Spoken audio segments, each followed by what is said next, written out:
Bonjour et bienvenue dans le podcast Fluidité pour les étrangers qui apprennent le français, épisode 119. Aujourd'hui, vous allez tout savoir sur un pays francophone fascinant, la Belgique. Alors restez à l'écoute. Avant de commencer, je vous invite à rejoindre notre club VIP. C'est ma page Patreon où vous avez du matériel pour approfondir mes contenus et devenir meilleur en français.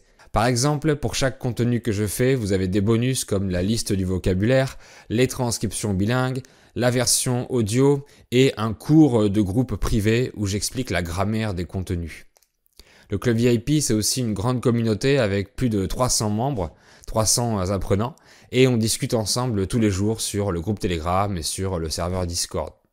On fait différentes activités de pratique de français, donc vous pourrez vous aussi pratiquer votre français, trouver ou partager des ressources avec d'autres étudiants, d'autres apprenants, et c'est très important pour vous, pour pas vous sentir seul dans votre apprentissage et pour toujours être motivé. Donc vous avez le lien sur les plateformes de podcast et sur YouTube pour vous inscrire au club VIP et vous pouvez rester autant de temps que vous voulez. Venez avec plaisir. Dans la description de l'épisode aussi, vous avez la version vidéo YouTube si vous m'écoutez en audio, avec les sous-titres en français ou dans d'autres langues pour améliorer votre compréhension orale.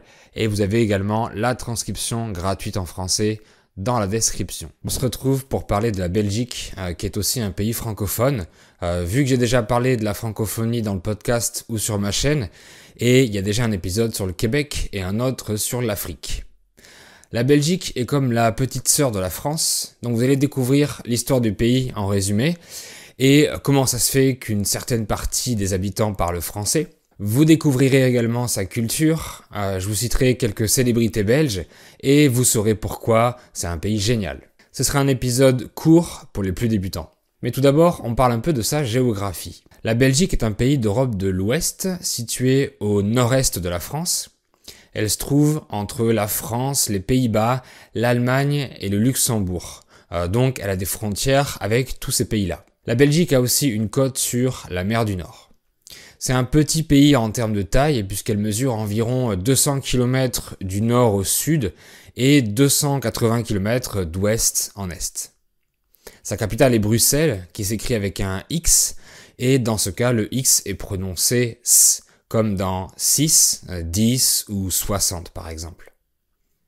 Le pays compte environ 11 millions d'habitants qu'on appelle les Belges. Un Belge au masculin ou une Belge au féminin. La Belgique fait partie de l'Union européenne et d'ailleurs Bruxelles est en quelque sorte la capitale de l'Europe puisque c'est le siège des institutions européennes depuis 1997. En français, un siège, c'est un objet sur lequel on peut s'asseoir comme une chaise ou un fauteuil, mais c'est aussi les bureaux principaux d'une entreprise ou d'une institution. La capitale de la Belgique est aussi le siège de l'OTAN, l'organisation du traité de l'Atlantique Nord. La Belgique est passée entre les mains de divers empires ou royaumes, donc je vais vous résumer simplement son histoire. En 57 avant Jésus-Christ, Jules César conquiert la Gaule, qui est équivalente à la France, la Belgique, les Pays-Bas et le Luxembourg réunis. Il divise cette Gaule en plusieurs parties, dont l'une s'appelait Gallia Belgica, et elle comprenait la Belgique, les Pays-Bas et le Luxembourg. Pour les Romains, c'était une région stratégique pour se rapprocher des peuples germaniques. À partir du IVe siècle environ, les Francs, une tribu germanique, descendent vers les Pays-Bas et s'allient avec les Romains pour s'y installer.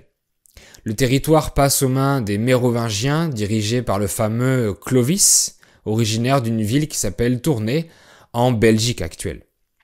La langue des Francs se mélange au latin des Romains et deviendra peu à peu le français. C'est le début de la création du royaume des Francs, donc un territoire qui est né dans l'actuelle Belgique et qui va s'étendre progressivement à toute la France, mais aussi plus à l'est de l'Europe. Donc le français et la France sont en quelque sorte nés en Belgique. Puis c'est au tour des Carolingiens de contrôler le royaume des Francs pendant le Moyen-Âge, sans rentrer dans tous les détails.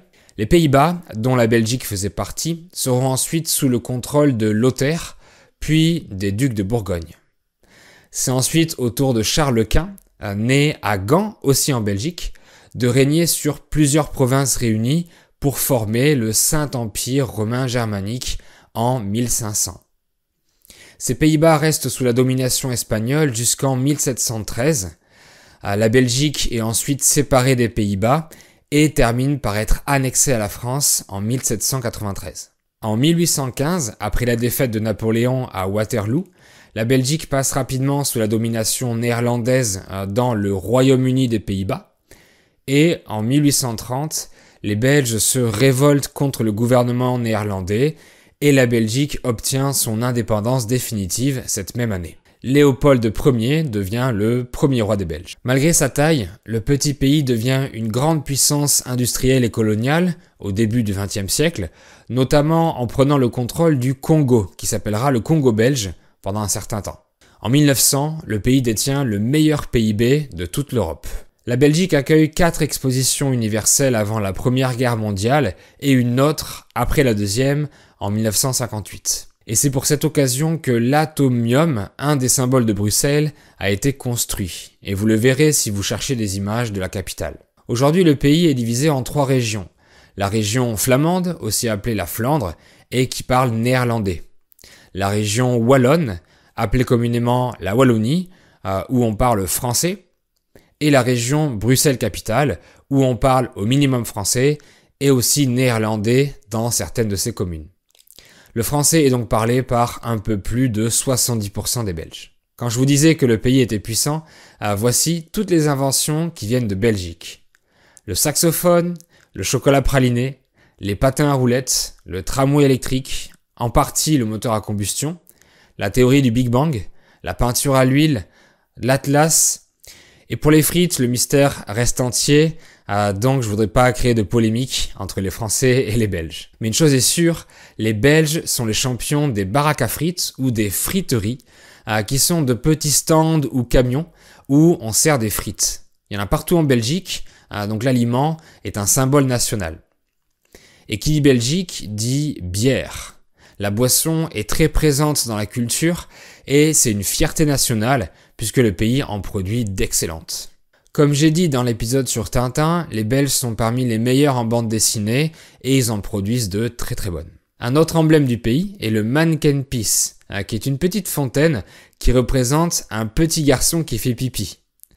Ça prouve que les Belges sont également connus pour leur humour, leur autodérision, leur simplicité et leur grande gentillesse. Entre Français et Belges, on s'entend très bien et on se charrie souvent, on se taquine, ça veut dire qu'on se fait des blagues. Plein de personnalités connues dans le monde entier sont belges. Et oui, le fameux chanteur Johnny Hallyday n'était pas français, mais bel et bien belge. On peut également citer Stromae, la chanteuse Angèle sur qui j'ai fait un épisode, le grand et l'unique Jean-Claude Van Damme, Jacques Brel, l'écrivaine Amélie Nothomb, Hergé et son Tintin pour qui j'ai aussi fait un épisode, ou encore le peintre René Magritte. Vous devez également savoir qu'en Belgique, on compte pas certains nombres pareils qu'en France. En effet, le nombre 70 se dit logiquement 70 et 90 se dit 90 en Belgique. Donc c'est plus facile pour les apprenants de français qui vont habiter en Belgique. Le français parlé en Belgique est parfaitement compréhensible par les autres francophones, malgré ce fameux accent belge dont on se moque, nous les Français, mais c'est parce qu'on les adore. En français, il y a un proverbe qui dit « qui aime bien, châtie bien ». Ça veut dire quand on aime bien la personne, on aime bien taquiner la personne. Il y aurait encore des milliers de choses à dire sur la Belgique, mais je vous laisserai découvrir tout le reste par vous-même sur Internet, ou en visitant le pays, c'est encore mieux. Merci à toutes et à tous d'avoir regardé ou écouté cet épisode. J'espère que vous avez appris du français, du vocabulaire, de la grammaire et tout ça. Réécoutez plusieurs fois pour bien assimiler, pour améliorer votre compréhension orale. Et si vous êtes resté jusque-là, l'épisode vous a intéressé, donc mettez un like, sinon dites-moi pourquoi dans les commentaires, et abonnez-vous sur mon podcast et sur ma chaîne YouTube. Salut, à bientôt!